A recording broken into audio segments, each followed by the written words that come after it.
தமிழர் தாயகம் மீது பௌத்த ஆக்கிரமிப்புகளை நிறுத்த கோரியும் தமிழர் கலாச்சார அழைப்பினை தடுக்க கோரியும் வடக்கு கிழக்கில் அத்துமீறிய பௌத்த சின்னங்களை அமைப்பதற்கு எதிர்ப்பு தெரிவித்தும் யாழ்ப்பாண பல்கலைக்கழக மாணவர்கள் இன்று ஆர்ப்பாட்டத்தில் ஈடுபட்டனர்.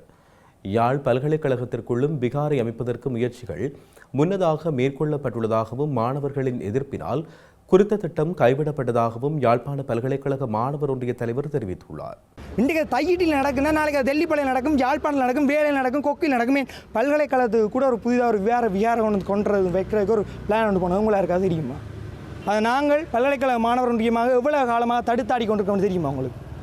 நாங்கள் மத குருமார்களை மட்டும் பெரிதாக பார்க்கவில்லை, ஆனால் பௌத்த மத குருமார்களுக்கு இவ்வளவு பெரிய மரியாதை கொடுத்துக்கொண்டு இந்து மத குருமார்கள் போராடவே அதை இவ்வளவு காட்டுமிராண்டித்தனமாக மிலேச்சத்தனமாக நீங்கள் நடக்கிறீங்கன்னா எவ்வளவு தூரம் இந்த நாட்டில் நீதி ஒரு சிங்கள பெரும்பான்மை இனத்தின் கையில் மட்டும் இருக்குது.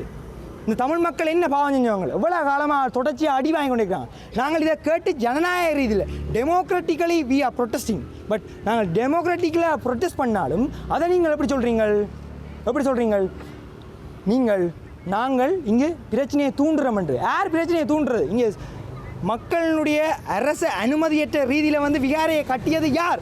இந்த கேள்விகளை ஏன் எதற்காக எங்களுடைய பல்கலைக்கழகத்தில் படித்து கொண்டிருக்கக்கூடிய கல்விமான்கள் நேரடியாக சொல்கிறேன், என்பிபிக்கு ஆதரவளித்த அதி உயர்ந்த கற்றர் அறிவு மிகுந்த கல்விமான்கள் மற்றும் கல்விசாரா ஊழியர்கள் நீங்கள் இதுக்கு எதிராக வாய் திறந்திருக்கீங்களா?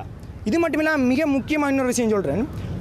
எங்களுடைய பல்கலைக்கழக மாணவர் ஒன்றியம் அரச தலைவர் தேர்தல் பிரச்சனை வந்தபோது, ஜனாதிபதி தேர்தல் வந்தபோது மிக தெளிவாக கூறினது தென்னிலங்கை சக்திகளுக்கு வாக்களிக்க வேண்டாம் என்பதை நாங்கள் ஜனாதிபதி தேர்தல், பாராளுமன்ற தேர்தல், உள்ளூராட்சி சேவை தேர்தல் என்று தொடர்ச்சியாக தெரிவித்து வந்தோம். ஆனால் நீங்கள் திரும்ப ஓட்டு போட்டு ஒவ்வொருத்தருங்களையும் ஏமாந்து கொண்டே வாரீங்க.